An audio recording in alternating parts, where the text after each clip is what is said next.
Assalomu alaykum hurmatli bog'bonlar, hurmatli tomorqa egalari. Bugungi suhbatimiz sarımsak piyoz kasalliklari haqida bo'ladi. Asosan sarımsak piyoz kasalliklari 3 xil kasalliklar bo'lib, bular zamburug'li, bakteriyali va virusli kasalliklarga bo'linadi. Mana ko'rib turganingizdek, birinchi zamburug'li kasalliklarga poyasiga mana shunday zamburug'li kasalliklar tushadi. Zan kasalligi deb ataladi. Bu poyani ko'proq zararlaydi.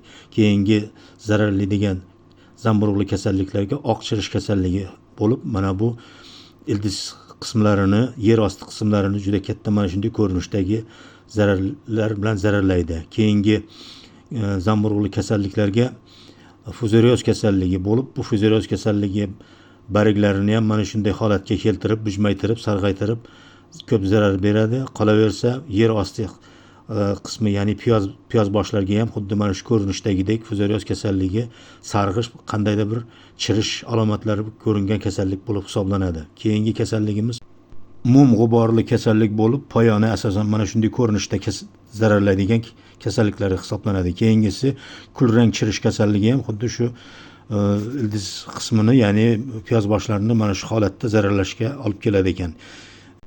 Piyoz boshlarida mana shu holatda ko'p zararlaydi. Keyingi kasalliklarga bu bakterial kasalliklar bo'lib, bakterial kasalliklarga bakterioz kasalligi mana shu ekranda ko'rinayotgandek xuddi sarg'ish, mana shunaqa bir chirish alomatlari paydo qiladigan, mana shu piyoz boshlarini zararlaydigan holatga keltiradigan mana shu bakterioz kasalligi hisoblanadi. Mana ko'rib turganingizdek, piyoz boshlarining ishlarida ham mana shunday holatlar yuzaga keladi bu kasalliklar tufayli.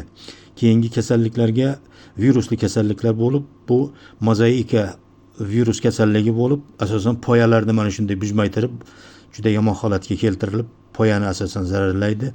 Keyingisi sariq virusli kasallik bo'lib, mana shunday holatda poyalarni zararlaydi. Hurmatli bog'bonlar, tomorqa egalari, mana yuqoridagi shu kasalliklar bo'yicha sizlarga qisqacha ma'lumotlarni berdik. Keyingi video suhbatlarimizda bularga qarshi kurash choralari haqida ham suhbat qilamiz. Salomat bo'ling. Bog' ekin yaxshidan bog' qolur.